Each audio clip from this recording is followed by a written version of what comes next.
नए mathematics NCERT class 10th के प्रश्नावली 3.3 के प्रश्न को आज हल करते हैं। प्रश्न है, निम्न समीकरण युग्मों को विलोपन विधि तथा प्रतिस्थापन विधि से हल कीजिए, कौन सी विधि अधिक उपयुक्त है। हम लोग दोनों विधि से हल करेंगे और यह अपना अपना निर्णय होगा कि कौन सा विधि किसके लिए अधिक उपयुक्त है।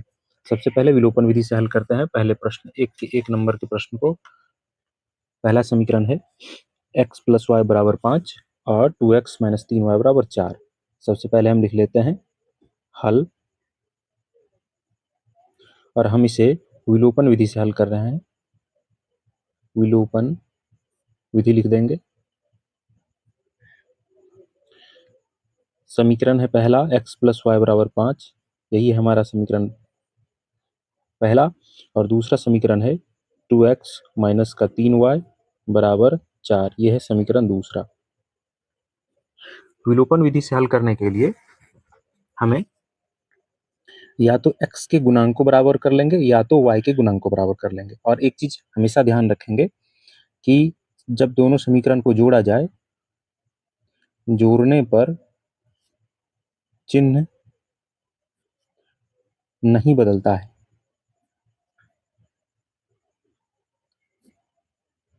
लेकिन घटाने पर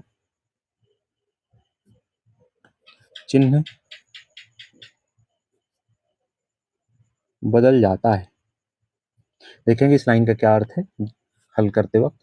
सबसे पहले यहाँ 2x है और यहाँ कुछ नहीं है तो 1 है। सबसे पहले इन दोनों के गुणांकों को बराबर करेंगे। तो यदि इस समीकरण को इसी के गुणांक से गुना कर दिया जाए 2 से, और समीकरण 2 को 1 से गुना कर दिया जाए, तो हम देखते हैं 2 गुना 1x तो 2x, प्लस 2 गुना y करेंगे तो 2y, बराबर 2 गुना 5 करेंगे तो 10, और 1 से यदि हम 2x को गुना कर दें तो 2x, 1 से इसे गुना करेंगे तो -3y, 1 से 4 का गुना करेंगे तो 4। अब हम देखेंगे कि जोड़ने पर हमारा समीकरण हल होगा कि नहीं, या घटाने पर हल होगा कि नहीं। तो जोड़ेंगे, अगर जोड़ दें तो 2x 4x आ जाएगा, 2y में से 3y घट जाएगा तो 1y आ जाएगा माइनस का, और 10 में से 4 जोड़ देंगे तो 14 हो जाएगा। तो जोड़ने पर तो काम नहीं होगा। घटाते हैं तो 2x में से 2x घटा दें तो x वाला कट जाएगा, सिर्फ y वाला बचेगा। यहाँ से हम y का मान निकाल लेंगे। तो चिन्ह बदल देते हैं। तो चिन्ह बदलने के लिए यहाँ कोई चिन्ह नहीं है तो प्लस का चिन्ह है तो हम माइनस कर देते हैं। जब कोई चिन्ह ना हो तो प्लस का चिन्ह हमेशा छिपा रहता है, तो माइनस कर देंगे। यहाँ माइनस है पहले से तो प्लस कर देंगे, क्योंकि हम घटा रहे हैं, घटाने पर चिन्ह बदलता है।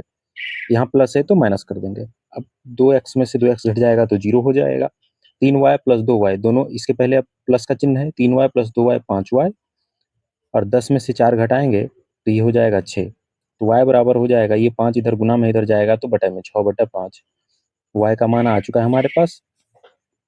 अब इस y के मान को किसी भी समीकरण में रख देंगे तो x का मान आ जाएगा। तो समीकरण 1 में y का मान रखने पर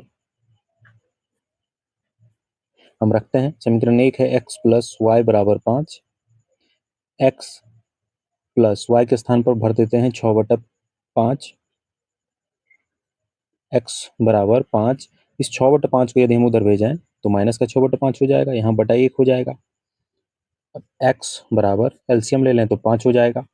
1 से भाग देंगे तो 5, 5 से गुना करेंगे 5 को तो 25, माइनस 5 से इसमें भाग देंगे तो 1, 1 से गुना करेंगे तो 6, x का मान 25 में से 6 घटाया जाए तो 19/5। अर्थात प्रतिस्थापन विधि से बनाने पर, क्षमा करें, विलोपन विधि से जब हमने बनाया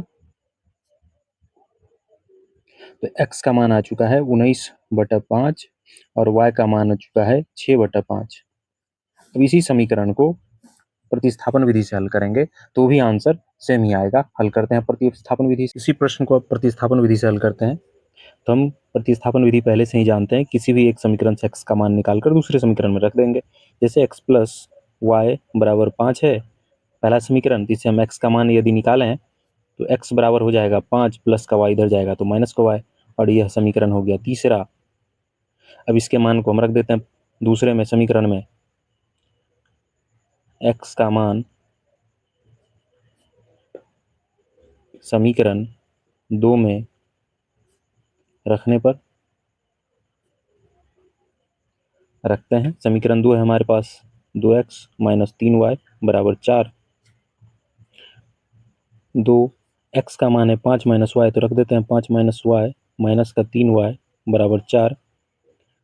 गुना करें तो 5 10 माइनस 2 गुना वाई तो 2y माइनस का 3y बराबर 4 हो जाएगा।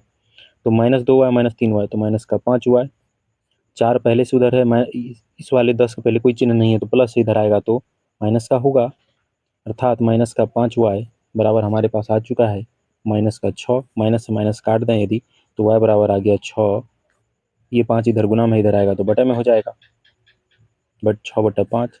अब y के इस मान को किसी भी समीकरण में रख देते हैं, तीसरे में ही रख देते हैं तो x का मान आ जाएगा। लिखते हैं समीकरण 3 में y का मान रखने पर, तो समीकरण 3 में यदि y का मान रख दें तो समीकरण 3 है हमारे पास x बराबर 5 माइनस वाई, x बराबर 5 माइनस वाई का मान आ चुका है 6/5। यहाँ बटे कुछ नहीं तो एक लिख सकते हैं, अर्थात x बराबर हमारे पास आ गया 5। 1 से भाग देंगे तो 5 5 गुना 25 25 माइनस का 6, तो यहाँ से हो जाएगा 19/5। अर्थात दोनों ही विधि से बनाने पर हमारा आंसर सेम ही आया है, 19/5 x का मान है और y का मान है 6/5। अगर वीडियो अच्छा लगा हो तो चैनल को सब्सक्राइब करें और शेयर भी करें। सबसे पहले दूसरे नंबर के प्रश्न को विलोपन विधि से हल करते हैं। तो समीकरण 1 को x के इस x के गुणांक से गुणा कर देते हैं और समीकरण 2 के को इस x के गुणांक से गुणा कर देते हैं। गुणा करके देखते हैं कितना आता है हमारे पास। 2 गुना 3 तो 6x, 2 से गुना 4 का करेंगे तो 4 दूना 8y बराबर 2 गुना 10 करेंगे तो हमारे पास हो जाएगा 20। 3 से इसे गुना करेंगे तो 2 तिया 6x माइनस का 3 दूना 6y बराबर 3 दूना 6। अब घटाते हैं तो घटाने में चिन्ह बदलता है, यहाँ प्लस है तो माइनस, यहाँ माइनस है तो प्लस, यहाँ प्लस है तो यहाँ प्लस है तो माइनस। अब 6 में से 6 घटेगा तो कुछ नहीं बचेगा, 8 + 6 तो 14y और 20 में 6 घटा दें तो हमारे पास 14 बचेगा, क्योंकि यहाँ माइनस है।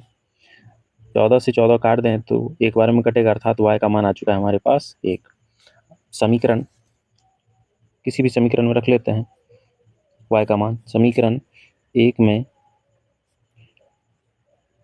y का मान रखने पर समीकरण 1 है हमारे पास 3x + 4y बराबर 10। 3x + 4 गुना y का मान है 1 बराबर 10। 3x + 4 बराबर 10। अब यहाँ से हम 3x बराबर 10 इस +4 को इधर भेजते हैं तो माइनस का 4। 3x बराबर हो जाएगा 10 में से 4 घटाएंगे तो 6। अब ये 3 गुना में है, उधर भेजेंगे तो बटा में हो जाएगा, तो 6/3। 3 से 6 को काटेंगे 2 बार में, अर्थात x का मान आ चुका है 2। अर्थात हमारे पास x का मान 2 और y का मान 1 है। चलिए अब इसी प्रश्न को प्रतिस्थापन विधि से हल करते हैं। इसी प्रश्न को प्रतिस्थापन विधि से हल करने के लिए सबसे पहले हम किसी एक समीकरण से x या y का मान निकाल लेते हैं। तो समीकरण 2 से x का मान पहले निकाल लेते हैं। तो x माइनस का 2y बराबर है 2। यदि इस 2y को उधर भेज दें तो 2x बराबर हो जाएगा 2 + का 2y। 2x बराबर, यदि इन दोनों में से 2 कॉमन ले लें तो यहाँ हो जाएगा 1, यहाँ बचेगा y। अब 2 से यदि 2 को काट दें तो x बराबर हो जाएगा 1 + y। ये हो गया हमारा समीकरण तीसरा। अब x के इस मान को किसी भी एक समीकरण में रखते हैं और हल करते हैं। x के मान को समीकरण 1 में रखने पर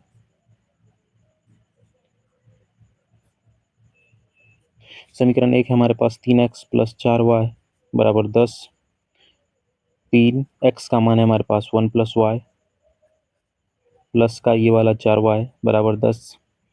अब ब्रैकेट के अंदर जो भी है इससे हमें 3 को गुना करना होगा, तो 3 गुना 1 तो 3 + 3 गुना y 3y + 4y बराबर 10।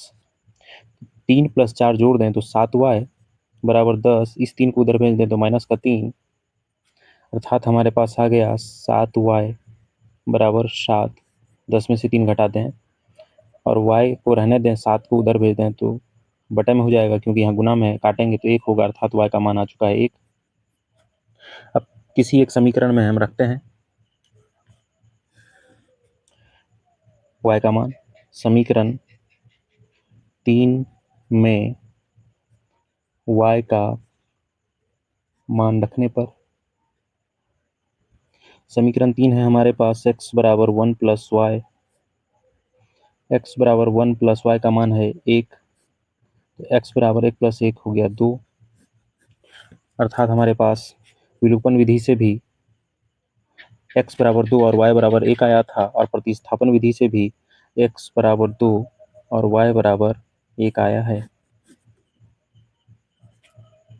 एक के तीसरे नंबर के प्रश्न को हल करते हैं। एक के तीसरे नंबर के प्रश्न में है 3x माइनस 5y माइनस 4 बराबर 0, तो हम ऐसा लिख सकते हैं 3x माइनस का 5y बराबर माइनस 4 बराबर को उधर भेज दें तो प्लस का 4 हो जाएगा, समीकरण 1।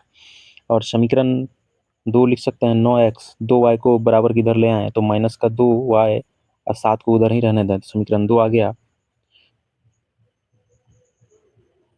अब हल करने के लिए इसे यदि हम इसके गुणांक से गुना कर दें और समीकरण 2 के को इसके गुणांक से गुना कर दें अर्थात 3 से, तो देखते हैं क्या होता है। 9 तिया 27 x माइनस का 9 पचे 45 y बराबर नचो के 36 हो जाएगा।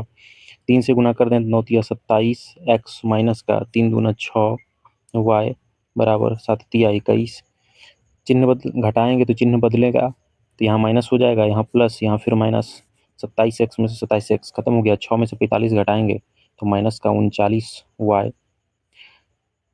इसमें से घटाते हैं, 6 में से 1 जाएगा तो हमारे पास बचेगा 5, 3 में से 2 जाएगा तो 1, अर्थात y बराबर आ चुका है 15 बटा माइनस का 39। 3 से काटे हैं तो 3 पचे 15 और 13 बार में 39, अर्थात y बराबर आ चुका है माइनस का 5 बटा 13। अब y के इस मान को किसी भी समीकरण में रख देते हैं। y का मान समीकरण 1 में रखने पर रखते हैं।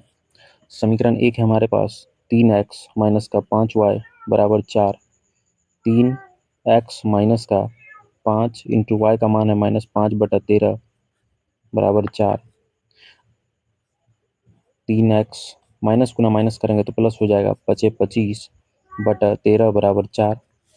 अब ऐसा करते हैं, इस 25 बटा 13 को बराबर के उधर भेज देते हैं। 3x बराबर 4 माइनस का 25 बटा 13, यहाँ बटा 1 है। 3x बराबर एलसीएम ले लेंगे तो 13, 1 से भाग देंगे 13 चौकी 52 हो जाएगा, माइनस का 25, अर्थात हमारे पास आ चुका है। घटा दिया जाए यदि तो 12 में से 5 गया तो 7, यहाँ बचा 4, 4 में 2 गया तो 27 बटा 13, यानी कि x बराबर हो जाएगा 27 बटा 3 को 13 से गुना कर दें, चूँकि ये इधर भाग में है, इधर आएगा तो गुना में, तो 13 गुना 3 हो जाएगा। x का मान हो जाएगा 27, 3 से काट दिया जाए तो 3 9 27, 9 बटा 13, अर्थात हमारे पास x का मान आ चुका है 27 बटा 13 और y का मान हो चुका है माइनस का 5 बटा 13। अब आइए इसी प्रश्न को अगले प्रतिस्थापन विधि से हल करते हैं। प्रतिस्थापन विधि से हल करते हैं, सबसे पहले हम लिख लेते हैं 3x माइनस का 5y माइनस 4 को उधर भेज देते हैं तो हो जाएगा प्लस का 4। ये समीकरण पहला हो गया। इसको हम ऐसा लिख सकते हैं 9x माइनस 2y, 7 को उधर ही रहने दिया जाए, समीकरण 2। हम पहले भी ऐसा लिख चुके हैं।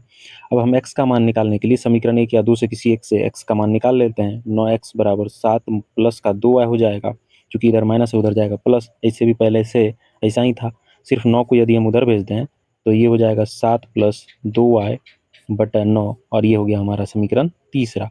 x का यह मान किसी एक समीकरण में रखते हैं। x का मान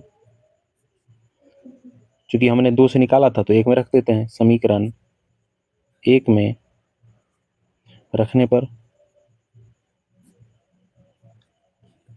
रखते हैं समीकरण 1 में, तो 3x माइनस का 5y बराबर है 4, समीकरण 1। 3 इंटू एक्स का मान है 7 प्लस 2y बटा 9 माइनस का 5y लिख देते हैं बराबर 4। यदि हम 3 से काट दें, 3 से एक बार में 3 तिया 9, तो हमारे पास बच गया 7 प्लस 2y बटा का 3 माइनस का 5y बराबर 4। यहाँ कुछ नहीं है तो बटा 1 है। अब यदि एलसीएम ले लें 3 और 1 का तो 3 ही होगा। 3 से भाग देंगे तो 3 से भाग देंगे 3 को तो 1 होगा। 1 से इसे गुना कर दें तो 7 प्लस 2y ही रह जाएगा। 1 से भाग देंगे तो 3 और 3 से 5y को गुना करेंगे तो 15y हो जाएगा बराबर 4। अब आगे हल करते हैं। 7 2y में से 15y घटा दें तो 13y माइनस का बटा 3 बराबर 4। बटा कुछ नहीं है तो 1 है। अब क्रॉस मल्टीप्लीकेशन कर देते हैं। 1 से इसको गुना कर देते हैं 7 माइनस का 13y, 3 से इसको कर देते हैं तो 4 तिया 12 माइनस का 13y रहने देते हैं। 12 बराबर के उधर है और इस 7 को उधर भेज देते हैं तो माइनस का 7 अर्थात माइनस का 13y बराबर 12 में से 5 गया तो 12 में से 7 गया तो 5 बचा अर्थात y बराबर माइनस का 5 बटा 13 हो जाएगा। चूंकि ये माइनस बीच में लिखे हैं, ऊपर लिखे हैं या नीचे लिखे हैं, एक ही बात है। अब y का मान आ चुका है, किसी भी समीकरण में रखते हैं। समीकरण 3 में रख लें या 2 में रख लें, किसी में भी रख लें। 2 में y का मान रखने पर समीकरण 2 है हमारे पास 9x माइनस का 2y बराबर 7। 9x माइनस 2 y का मान है माइनस का 5 बटा 13 बराबर 7। 9x माइनस गुना माइनस प्लस हो जाएगा तो 5 10 बटा 13 हो जाएगा बराबर 7 होगा। 9x बराबर हो जाएगा 7 माइनस का 10 बटा 13 को उधर भेज देते हैं। बटा में कुछ नहीं है तो 1 है।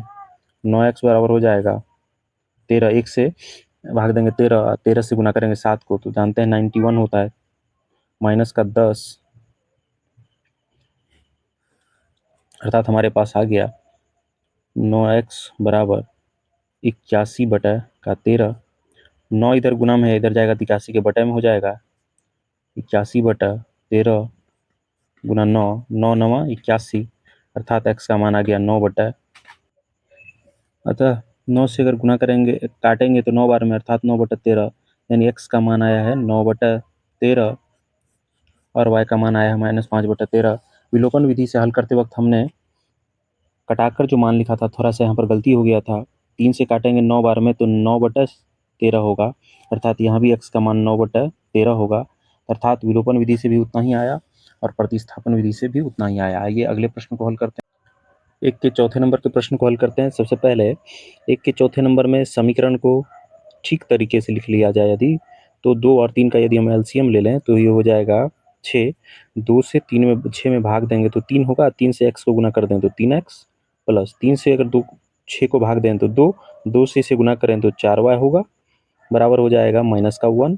यहाँ कुछ नहीं है तो बटा 1 लिख सकते हैं। क्रॉस मल्टीप्लीकेशन किया जाए, 1 से ऊपर वाले को गुना तो 3x प्लस 4y बराबर हो जाएगा 6 गुना माइनस 1 करेंगे तो माइनस का 6। समीकरण पहला। दूसरा इसी प्रकार हम लिखेंगे, यहाँ कुछ नहीं है तो बटा 1 है। एलसीएम लेंगे तो हमारे पास आ जाएगा 3, 1 से भाग दें तो 3, 3 से x को गुना करें तो 3x माइनस का 3 से भाग देंगे 3 को तो 1 होगा। 1 गुना y करेंगे तो y बराबर हो जाएगा 3 बटा में कुछ नहीं है तो 1। अब क्रॉस मल्टीप्लीकेशन कर देते हैं तो 3x माइनस का y बराबर 3 गुना 3 करेंगे तो 9। समीकरण 2। अब समीकरण 1 तथा 2 से हल करते हैं तो समीकरण दूसरा है, यहीं पर लिख दिया जाए 3x माइनस का y बराबर 9। यही है समीकरण दूसरा। अब पहले से हम देख रहे हैं 3x 3x दोनों बराबर है, तो यदि गुणांक बराबर नहीं होते हैं तो करने पड़ते हैं। यहाँ तो पहले से बराबर, तो डायरेक्ट चिन्ह को बदलते हैं और हल करते हैं। तो यहाँ माइनस, यहाँ प्लस, यहाँ माइनस करते हैं। 3x से 3x खत्म हुआ, 4y प्लस y तो 5y माइनस का 6 माइनस का 9 तो माइनस का 15। 5 से काटें तो 3 बार में अर्थात y का मान आ चुका है माइनस का 3। किसी भी समीकरण में रखते हैं इसका मान। समीकरण 1 में y का मान रखने पर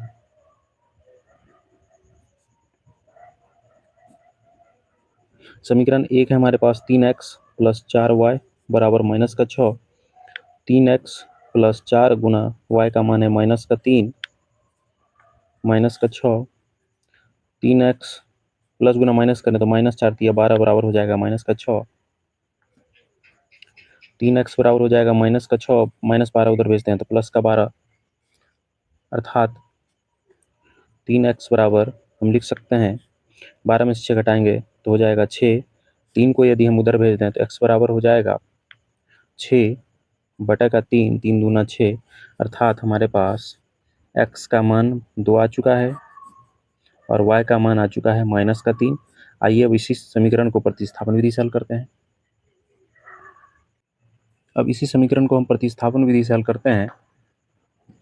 तो यदि हम समीकरण को हल कर लें तो अभी हमने किया था विलोपन विधि बनाते वक्त 3x + 4y बराबर -6 आया था समीकरण पहला, और दूसरा हमने जब किया था तो 3x - y बराबर -9 समीकरण दूसरा आया था। तो यहाँ से किसी एक समीकरण से x का मान निकाल लेते हैं या y का मान निकाल लेते हैं। यदि हम दूसरे से ही x का मान निकाल लें तो 3x बराबर हो जाएगा 9, -y उधर जाएगा तो प्लस का y, x बराबर हो जाएगा 9 + y बटे का 3, चूंकि ये 3 इधर गुना में इधर आएगा तो बटे में हो जाएगा। यही समीकरण हमारे पास तीसरा आ चुका है। अब x के इस मान को समीकरण 1 में रख देते हैं। समीकरण 1 में x का मान रखने पर 3x + 4y बराबर -6 है। 3 × x का मान है 9 + y बटा 3 + 4y बराबर -6। 3 से 3 काट दें तो हमारे पास बचेगा 9 + y + 4y बराबर -6। y + 4y हो जाएगा 5y, -6 को उधर रहने देते हैं और +9 को भी उधर ले जाते हैं तो -9, तो 5y बराबर हो जाएगा -6 - 9 -15। 5 को उधर भेजा जाए तो y बराबर हो जाएगा -15 बटा 5, काट दें तो 5 × 15, अर्थात y का मान आ चुका है हमारे पास -3। अब समीकरण किसी भी समीकरण में रखकर x का मान निकालते हैं। इस समीकरण 3 में y का मान रखने पर रखते हैं। समीकरण 3 है हमारे पास x बराबर 9 + y बटा 3, x बराबर हो जाएगा 9 + y का मान है -3 बटा 3, x बराबर हो जाएगा 9 प्लस गुना माइनस -3 बटा 3, x बराबर हो जाएगा 9 में से 3 गया तो 6 बटा का 3, 3 दूना 6, अर्थात x का मान आ चुका है 2। अतः x का मान आया 2 और y का मान आया है हमारा -3, और विलोपन विधि से भी इतना ही आया था, आप देख सकते हैं, और प्रतिस्थापन विधि से भी इतना ही आया है।